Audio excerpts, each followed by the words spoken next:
नारद जी कहते हैं कि व्यास जी गोविंद के गुण गाइए, गोपाल के गुण गाइए, गोविंद के गुण गाइए, गोपाल के गुण गाइए, गोविंद के गुण गाइए, गोपाल के गुण गाइए, गोविंद के गुण गाइए, गोपाल के गुण गाइए। द्वार मन के खोल कहिए, आइए प्रभु आइए, द्वार मन के खोलिए, आइए प्रभु आइए। द्वार मन के खोल कहिए, आइए प्रभु आइए, द्वार मन के खोल कहिए, आइए प्रभु आइए। गोविंद के गुण गाइए, गोपाल के गुण गाइए, गोविंद के गुण गाइए, गोपाल के गुण गाइए।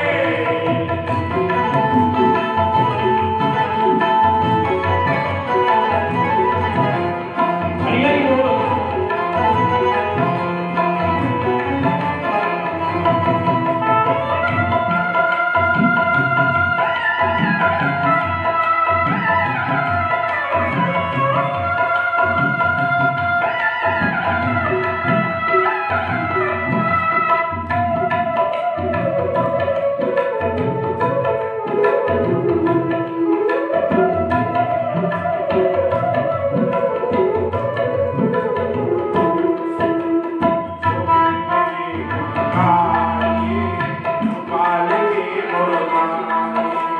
गोविंद के गुण गाइए, गोपाल के गुण गाइए, गोविंद के गुण गाइए, गोपाल के गुण गाइए, गोविंद के गुण गाइए, गोपाल के गुण गाइए, गोविंद के गुण गाइए, गोपाल के गुण गाइए।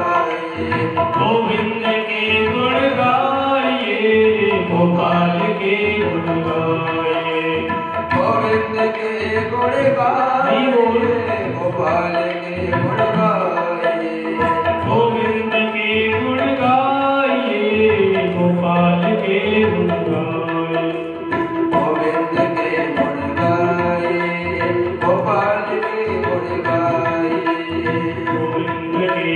गाइए, गोपाल के गुण गाइए।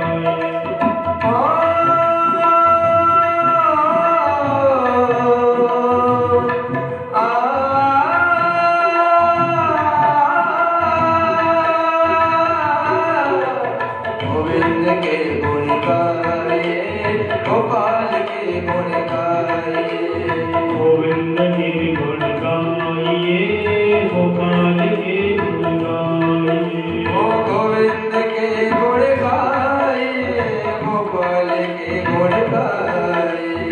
गोविंद के गुण गाइए, गोपाल के गुण गाइए, ओ गोविंद के गुण गाइए, गोपाल के गुण गाइए।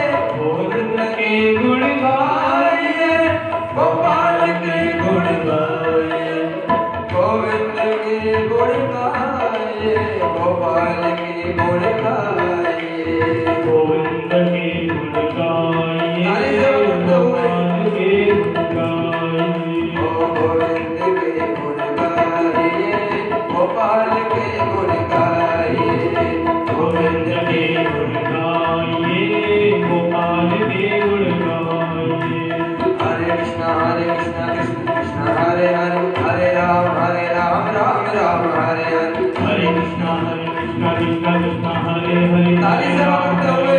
राम राम हरे हरे, हरे कृष्ण कृष्ण कृष्ण हरे हरे, हरे राम राम राम हरे हरे। हरे कृष्णा कृष्ण कृष्ण हरे हरे, हरे राम राम राम हरे। बोलो हरे कृष्ण कृष्ण कृष्ण हरे हरे, हरे राम राम राम।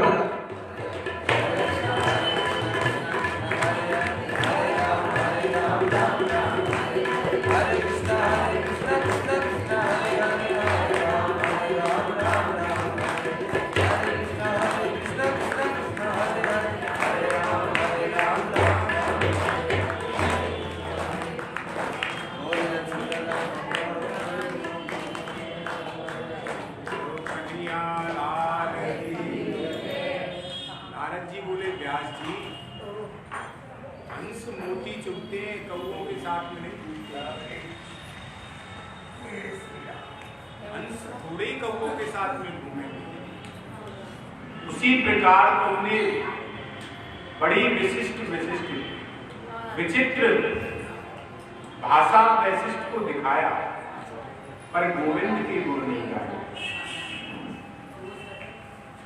नैष्कर्म में भी भगवान की प्रीति ना हो तो वह निष्काम कर्म भी कोई शोभा नहीं देता है। उस ज्ञान की कोई शोभा नहीं है जो गोविंद से जुड़ा हुआ नहीं।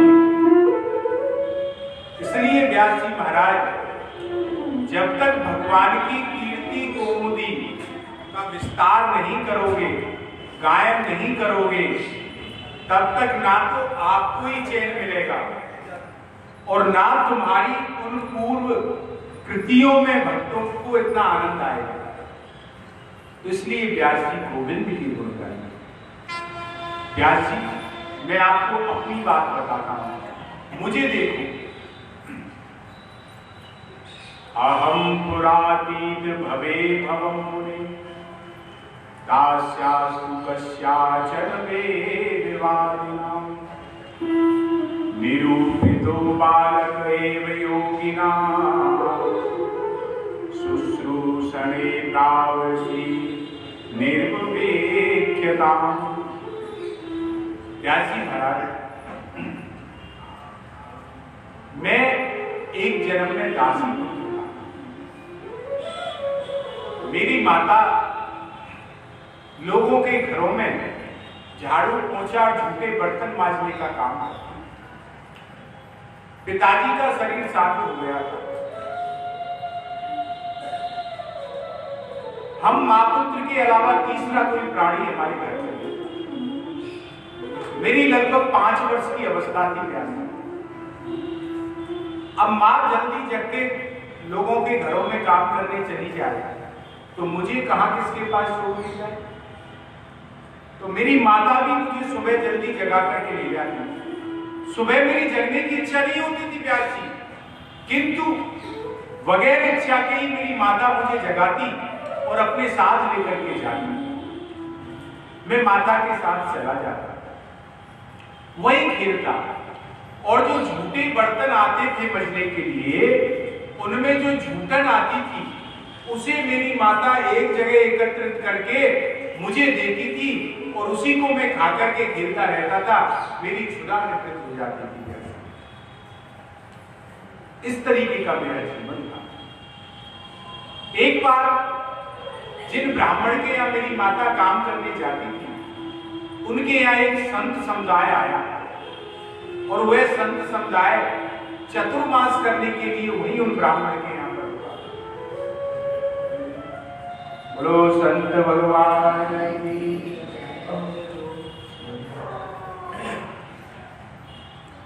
बाबा के दादा की जय, दादा और बाबा दोनों की जय। आज हमारे बड़े सौभाग्य है कि परम संत सेवी स्थल श्री वृंदावन के जो नाम धन्य स्थल है, जो भी वृंदावन जाता है पहले उस स्थान को पूछता हुआ जाता है। ऐसे स्थल के प्राचीन पुण्य संत श्री सुदामा पुरी के महंती महाराज जी बड़ी कृपा करके पधारे। पावन का स्थान है, संतों का स्थान तो ही है, और प्रत्यक्ष में संत आ जाए तो महाराज बड़ी कृपा। बोलो कन्हैया लाल की। तो नारद जी अपने जीवन का परिचय दे रहे हैं महाराज जी कि उस दिन उन ब्राह्मणों के यहाँ एक संत समुदाय पधारा कृपा करके, और उन्होंने कहा चतुर्मास हम यही करेंगे। चतुर्मास करने की बात आई तो संत प्रातः से ही अपने भजन कीर्तन संध्या वंदन में नित्य क्रिया में लग गए। मैं उस दिन भी अपनी माता के साथ में गया, और माता के साथ में जब मैं गया उस दिन बर्तन तो आए, किंतु और दिन जैसे बर्तन नहीं आए बजने के लिए। और दिन जो बर्तन आते थे उनमें झूठन आती थी, आज बर्तनों में कोई झूठन नहीं थी। क्यों? किसी ने प्रसाद ही नहीं पाया। अभी तो भजन पाठ पूजा चल रही है, पहले संत भगवान भोग लगेगा, ठाकुर जी का प्रसाद पाएंगे तब मिल पाएगा। अब झूठन ना आना कोई कारण तो नहीं है, बर्तनों में झूठन नहीं है, इसका कोई जवाब भी नहीं दे सकता है। किंतु मेरे प्राण भूख की वजह से निकलने जा रहे थे। मैं बालक था, मुझे आदत थी, 5 वर्ष का बालक, सुबह से कुछ खाने को नहीं मिला। जो भगवान के प्रेमी संत भगवान का भजन कर रहे थे वही मुझे बड़े बुरे लग रहे थे। क्यों? इनकी वजह से आज मुझे भूखा रहना पड़ रहा है। मैंने कहा माँ, क्या आज मुझे झूठन नहीं मिलेगी खाने को? माँ बोली बेटा, आज संत भगवान पधारे हैं, कीर्तन हो रहा है, देखो कितना सुंदर कीर्तन हो रहा है, कीर्तन होगा फिर प्रसाद होगा तब तुम्हें मिलेगी। मैं बैठा रहा प्यासी। जब कीर्तन हो गया, संत भगवान के सामने भोजन की पत्तल लगी, तो सामग्री ब्राह्मण ने विधिवत रूप से अनेकों बनाई थी। पत्तल पर पर्याप्त सामग्री थी। मैं बाहर बैठा हुआ एक एक पत्तल पर एक एक अन्न के दाने को देख रहा था। क्यों? मुझे भूख लग रही थी। मेरी दृष्टि वही थी। जैसे संत भगवान ने प्रसाद ग्रहण किया, मैं तुरंत पत्तल उठाने के लिए गया। क्यों? मेरा नित्य का काम था। मैं अपने छोटे छोटे हाथों से झूठी थाली पत्तल उठाकर के अपनी माँ के पास ले जाता था। किंतु जैसे ही मैं ले जाने लगा, उस घर के स्वामी ने मुझे रोके, ये तुम्हारे लिए नहीं है, ये साधारण झूठ नहीं है, ये संतों की उच्छिष्ट प्रसादी है, इसको हम ग्रहण करेंगे तब तुम्हें मिलेगा। मैं रुक गया प्यासी। भूख के मारे मेरे प्राण निकल रहे थे, मेरे नेत्रों से अश्रु धारा बहने लगी। किंतु संत हृदय लवलीन समाये। एक संत की दृष्टि मेरे ऊपर पड़ी और उन्होंने जब मुझे देखा तो उन स्वामी से कहा, इस बच्चे को कोई नहीं रोकेगा, इसे खाने दो। और जब संतों की आज्ञा हो गई तो मुझे नहीं रोका। और जैसे ही मैंने, झूठन तो मैं नित्य गाता था, किंतु आज जैसे ही मैंने कौर लिया, जैसे जैसे मेरे कौर अंदर गया, मेरे जन्म जन्मांतर के किलबिश पाप नष्ट होते चले गए। क्यों? ये संतों की उच्छिष्ट प्रसादी की प्यासी। और मेरा जीवन बदल गया। जो कल तक संत मुझे बुरे लग रहे थे, आज मैं उन्हीं संतों के साथ में रह करके ठुमक ठुमक करके नाचने लगा, कीर्तन करने लगा। अब तो उन्हीं संत भगवान के साथ में रहने लगा। संत मुझे बड़े प्रिय लगने लगे। धीरे धीरे समय बीता, संतों का चतुर्मास पूरा हुआ। संत भगवान तो रुकते नहीं, अपनी यात्रा में चले जाते हैं। तो जब संतों का चलने का समय आया तो मैं उन संत भगवान के पीछे पीछे चल दिया। एक संत ने मुझे देखा, ए बालक, तुम कहाँ आ रहे हो? बोला, प्रभु, मैं अब आपके बगैर नहीं जी सकता, मैं आपके बगैर अब नहीं रह पाऊंगा, मुझे आदत हो गई आपके साथ रहने की। आप लगता है उसके बिना मैं अब जीवन नहीं जी पाऊंगा। संत बोले, बेटा, तेरी माता ने हमारे 4 महीने सेवा की है, तू उसका अकेला बेटा है और कोई है नहीं। अगर तू हमारे साथ चला गया तो तेरी माता हमें गाली देगी, वो किसके भरोसे पर जीवित रहेगी? तो एक काम कर, अभी तेरी माँ जब तक जिंदा है तू यही रह, बाद में फिर तुम आ जाना। मैंने कहा, प्रभु, मैं आपके बगैर कैसे रहूंगा? संत भगवान बोले, एक काम करो। संत भगवान ने उस बालक को गुरु मंत्र दे दिया और कहा कि अगर व्यक्ति गुरु मंत्र को साथ में पकड़ के रहे तो 7 समुद्र पार बैठे हुए गुरुजी भी हमेशा उसके मस्तक पर हाथ रख के बैठे रहते हैं। और यदि व्यक्ति गुरु मंत्र को छोड़ दे और चाहे गुरुजी के चरणों में ही बैठा रहे तो भी गुरुजी की कृपा से पूरी रहेगा, कभी प्राप्त नहीं हो सकती है। गुरुदेव मुझे वो मंत्र दे करके चले गए और मैं अब उसी मंत्र को जपने लगा महाराज, उसी मंत्र का जाप करने लगा। अब मेरी माता ने जब मुझे देखा कि अकेला मेरा बालक है और निरंतर ये कीर्तन में लगा रहता है कि बाबा नहीं बन जाए, क्या होगा, तो मेरी माता चिंता करने लगी, मेरी चिंता में रहने लगी। और जो आता उससे कहती इसका जल्दी से विवाह हो जाए तो मैं चैन से सांस छोड़ सकूं। इस प्रकार से मेरी माता निरंतर मेरा चिंतन करने लगी महाराज। उसी चिंतन में मेरी माता रहने लगी। अब धीरे धीरे एक दिन की बात है, मेरी माता एक दिन गोदोहन के लिए जा रहे थे और गोदोहन के जाते समय मेरी माता को एक सर्प ने डस लिया और मेरी माता मर गई। अब देखो भैया, ये खेल है, खेलते तो हम भी हैं, आप भी हैं, किंतु हम अलग तरीके से खेलते हैं। नारद जी सच्चे खिलाड़ी हैं, संते वो अलग तरीके से खेल रहे हैं। हमारे और आपके खेल में यही अंतर है। अब यहाँ एक दोस्त की बॉल उछलती है महाराज जी, हम लोग जीवन में दोस्त की बॉल को दूसरे के माथे फेंकते हैं, किंतु नारद जी क्या कर रहे हैं, उस खेल को अलग तरीके से खेलते हैं। नारद जी कहते हैं मेरी माता जा रही थी और मेरी माता जा रही थी, रास्ते में मेरी माता को सर्प ने काट लिया। कोई दूसरा होता तो क्या कहता, सर्प बड़ा दुष्ट था, उसने मेरी माता को काट लिया और मेरी मां मर गई। लेकिन नारद जी ये नहीं कह रहे, नारद जी कह रहे कि मेरी माता जा रही थी और मेरी मां का पैर सर्प पर पड़ा, इसलिए मेरी मां को सर्प ने डसा, इसलिए सर्प का दोष नहीं है। और नारद जी यहां भी नहीं रुकते, धीरे धीरे देखो क्या खेल खेल रहे नारद जी। नारद जी कहते हैं मेरी मां का भी दोष नहीं है, क्योंकि मैं निरंतर कीर्तन में रहता था, मेरी मां निरंतर मेरा चिंतन करती रहती थी, मेरी माता व्रत थी, उसका ध्यान हमेशा मुझ में लगा रहता था, इसलिए मेरी माता को रास्ते में जाते समय दिखाई नहीं कि सर्प है, उसका ध्यान मुझ में था, इसलिए मेरी मां का पैर पड़ा और सर्प ने डस लिया। इसलिए दोष किसका, मेरा, ना सर्प का ना मेरी मां का दोष है। कभी ये खेल एक बार जीवन में खेल के देखो घर में, बड़ा आनंद आएगा। छोटी छोटी सी चीजें, किसी दूसरे के दोस्त को भी अपने ऊपर लेके देखो, कितना सुकून मिलेगा। और हम लोग अपने दोस्तों को दूसरों पे मरने में लगे हुए तो क्या होगा।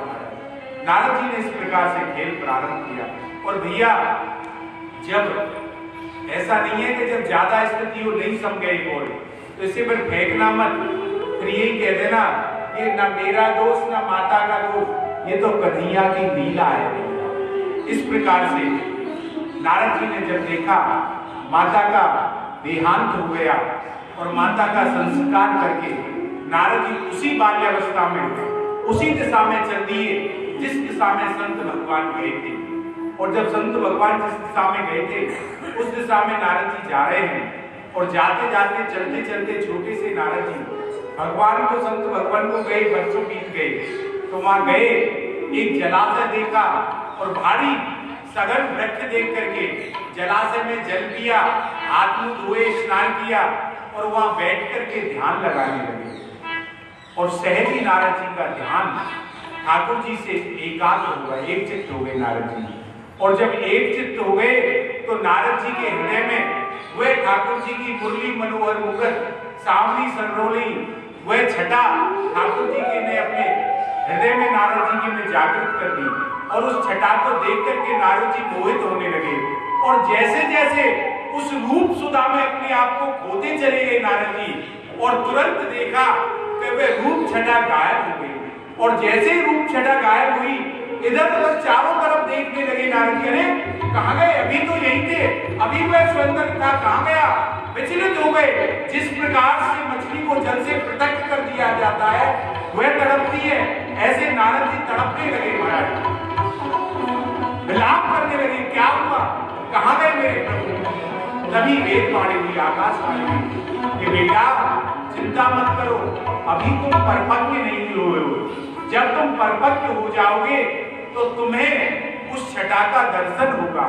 नारद जी बोले प्रभु जब मैं परिपक्व नहीं हुआ था उससे पूर्व ही आपने मुझे इसके दर्शन क्यों करा दिए, जब मैं परिपक्व हो जाता तभी दर्शन कराते। वेदवाणी खुले हुई, बोले देखो तुम छोटे बालक हो और संत तुमसे कह के गए, कहीं तुमको संतों के वाक्य में अश्रद्धा नहीं हो जाए, कहीं तुम यह नहीं सोच बैठो कि भगवान है भी या नहीं है, इसलिए हमने तुमको अपने रूप की छोटी सी चटनी चटाई है। अब तुम भूलोगे नहीं, हमें याद करते रहोगे हमेशा, तुमको संत के वाक्य में अश्रद्धा नहीं होगी। अब तो नारद जी कह रहे हैं कि हे प्रभु, एक तो मैं पहले से ही दुखी था, संत भगवान के वियोग वैसे ही असहनीय था, उसके ऊपर आपने ये छटा दिखा दी, अब मैं कैसे रहूं, मुझ में रहा नहीं जा रहा।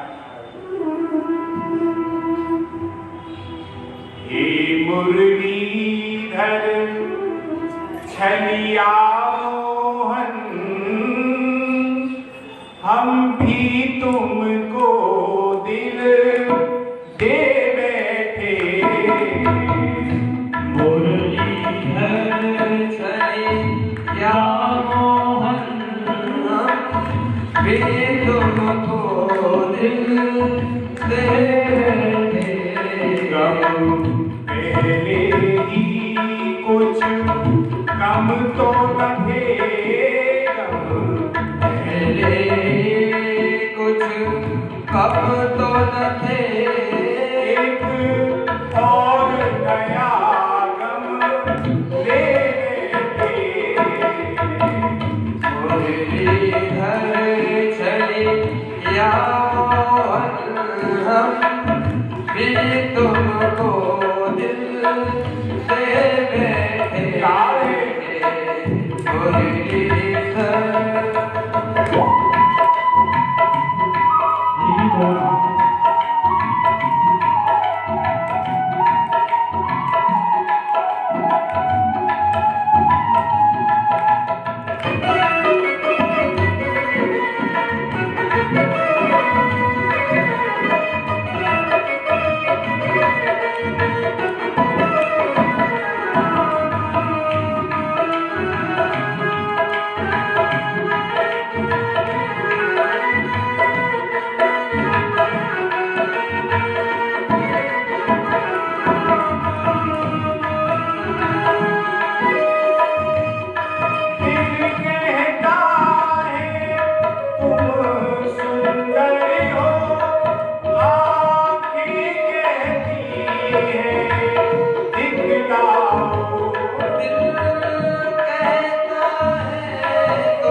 नहीं हो आकर के तुम, दिखते नहीं हो आकर के हम कैसे गए देखो ये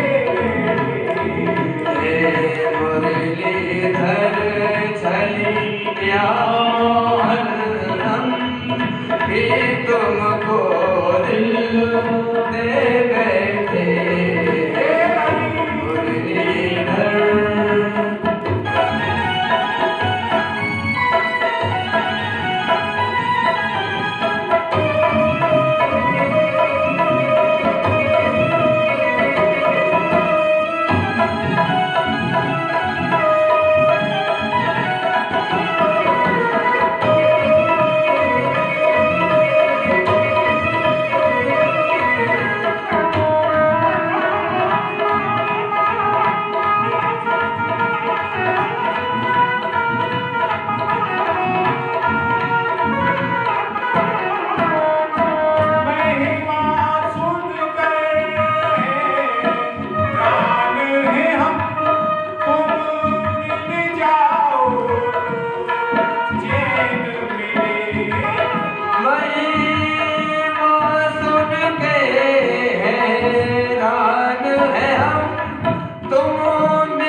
खोज के भी तुम्हें पाता नहीं, मन खोज के भी तुम्हें पाता नहीं।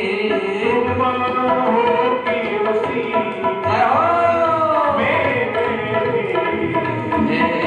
मुरलीधर छलिया मोहन हम भी तुमको दिल दे बैठे। मुरलीधर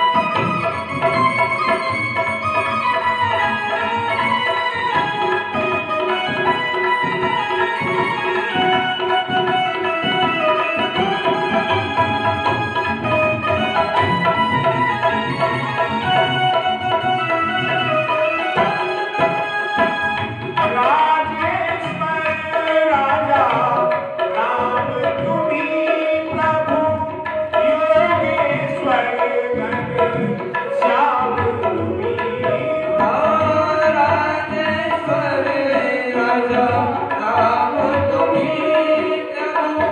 योगेश्वर श्याम तुम्ही धनुधारी बने कभी मुरली बजा धनुधारी बने कभी मुरली बजा यमुना तट निर्जन में बैठे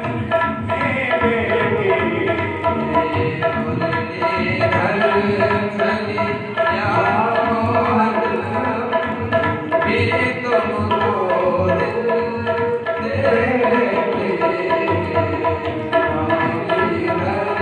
चले या मोहन भी तुमको दिल दे बैठे बोलो कन्हैया लाल की जय। नारद जी उसी प्रकृति के नीचे बैठ करके भगवान का चिंतन करते रहे। समय आया, महाप्रलय का समय आया, सारा कुछ भगवान के उदर में समाहित हो गया। समुद्र ने सीमाएं लांघ दी, बरजात वृक्ष बढ़ने लगा।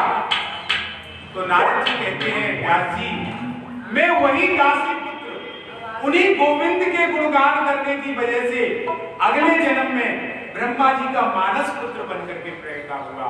और जो जीव में अंत समय पे जो संस्कार होते हैं, अगले जन्म में पैदाइश से वही संस्कार चलते हैं। तो इस जन्म में भी जैसे ही मैंने जन्म लिया, तो मैंने गोविंद के गुणगान करना बंद नहीं किया। मैं अपने छोटे छोटे मुख से, छोटे छोटे पैरों से ठुमुक ठुमुक करके गोविंद के गुणगान करने लगा। और मेरे गोविंद के गुणगानों से मेरे प्रभु मुझ पर इतने रीझ गए कि उन्होंने अपनी वीणा मुझे दे दी और कहा तो मेरे गुण गा उस पे गा करके। और उन्हीं गोविंद के गुणगानों की कृपा से मैं चाहे दैत्यों में जाऊं, चाहे दानवों में जाऊं, चाहे मानवों में जाऊं, चाहे देवों में जाऊं, सब जगह मेरा सम्मान है। ये मेरा सम्मान नहीं है, ये तो गोविंद के गुणगानों की